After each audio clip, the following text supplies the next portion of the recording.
Hi,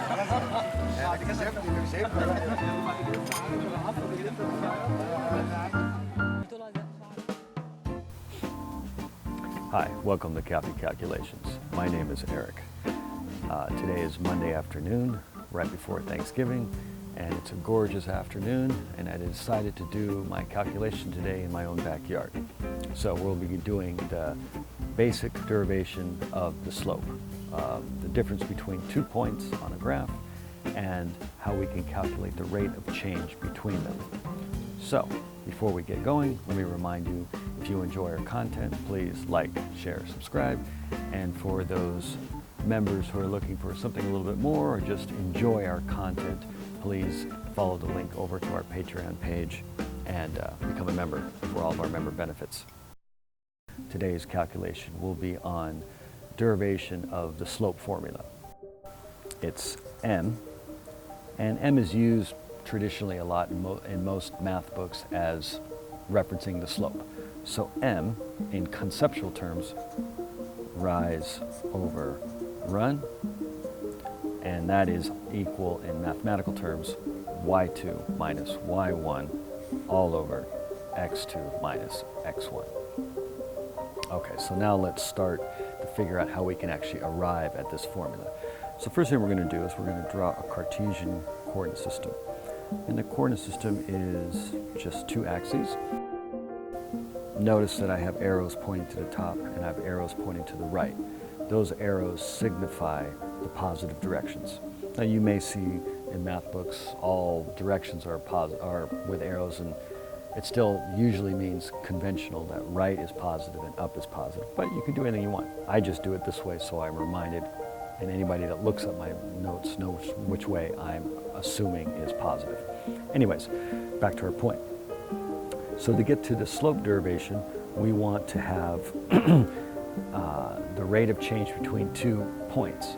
And I'm going to do this in general, so I'm not going to pick 1 and 2 or 3 and 4. I'm going to do a general concept so we can focus on the math, and then from there you can apply that to any points. So I'm going to pick a point, I'm just going to plot it anywhere on the graph here.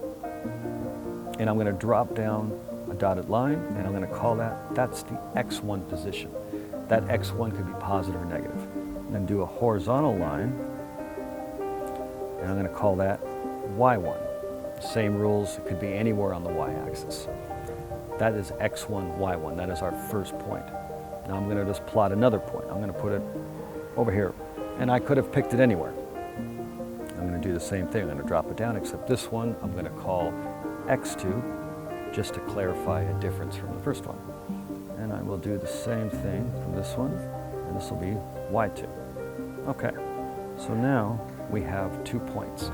And what we're looking to do is figure out the rate of change between these points, which ends up being a line that connects these 2 points, and the m is the rate of change. So let's figure this out. So if I extend this dotted line here, and I take this one a little bit like this, I can see that the difference between the heights in y, that's what we're going to call our rise. And if I look down here in the difference between the x's, I'm going to call that the run. All right, so we're almost there. From here, we can just rewrite our m for slope. And we're going to remind ourselves that is first rise over run in words, which is, let's define it now.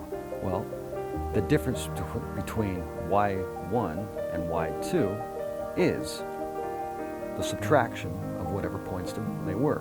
So if they were 4 and 2, 4 minus 2 would be 2. If they were some other numbers, it would be the difference between them. You just have to be careful if there's negatives involved, just to propagate your negatives properly. Therefore, we can say the difference between these two is going to be y2 minus y1, and that's the space between it. Draw our line for over, and x is going to be the same thing. It's the difference between the x coordinates, which is x2 minus x1. And lo and behold, we have found that m is equal to y2 minus y1 over x2 minus x1, which is exactly what we are trying to do. Now I'll point out real quick, when you have 2 points, 0, 1, 1 and 2, It doesn't matter which one you call the X1s and the Y1s and the X2s and the Y2s, but you got to be consistent. So if this is the X1s and the Y1s, make sure that X and Y is in the 1 slot, and these are in the 2 slot. You can't go X1 and this one in the Y2 slot. It won't work at that point. Anyways, the concept of rate of change is very important in all mathematics. We're always measuring things of how fast things are deteriorating to one thing or how thing is evolving to another thing. This is where math really starts to show its power from this point. So this concept of slope and rate of change is very important for anybody to understand, regardless of age, school or not school. Anyways, thank you again for watching Fine Mathematics and our CAFE calculations on slope. And if you enjoy our content, please like, share, subscribe, leave us a comment. And remember, more than anything, is to enjoy the process. Take care. Thank you.